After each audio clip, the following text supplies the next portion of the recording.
Rose നിന്നെ ഭർത്താടി പറഞ്ഞത് നമുക്ക് പിരിയാന്നാ. നമ്മുടെ ഡ്രീംസ് ഒക്കെ പൂണിയുണ്ട്. നമ്മളെ പിള്ളേര് ചെല്ലാനം കണ്ട കൂടെ ഓടിയൊക്കെ കാണണ്ട. നമുക്ക് അങ്ങനെ പിരിയാൻ പറ്റുമോ റോസെ? അയ്യോ ഇങ്ങനൊന്നും പറയല്ലേ, ഞാൻ വലിയ കേസ് കേട്ടില്ല. അത്ര സ്റ്റാൻഡേർഡ് ഉള്ള കേസല്ല, കുറച്ച് വൃത്തികെട്ട കേസാ. എന്നാന്ന് വെച്ചാ ഇവളെ ഒരു ഹോട്ടലിൽ നിന്ന് പിടിച്ചു. എന്തിന്? അതിന് തന്നെ. എന്ത്? മറ്റതില്ലേ, വാണിയാ?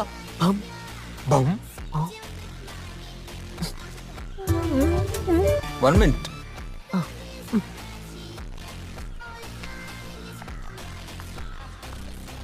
റോസ കുട്ടി വെറുതെ തരാണോ?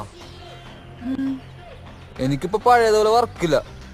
അങ്ങനെയാണെങ്കിൽ നമുക്ക് കെട്ടിയിട്ട് റോസ ലോഡ്ജ് പാടിയപ്പോ ജോബ് അവിടെ കണ്ടിന്യൂ ചെയ്താ നമുക്ക് ലൈഫ് അടിപൊളി മുന്നോട്ട് കൊണ്ടുപോകാം. എനിക്കും പ്രോബ്ലം ഇല്ല, റോസിന്റെ മദറിലേക്കും പ്രോബ്ലം ഇല്ല. എന്ത് പറയുന്നു? നാറി, ഇത് കോട്ടയാ. അതിന്റെ ഇടയിലുള്ള ഇട്ട എടുത്ത് മാറ്റിയിട്ട് നിന്റെ അതങ്ങെറിഞ്ഞ് പട്ടിക്കിട്ട് കൊടുക്കും കേട്ടോടാ.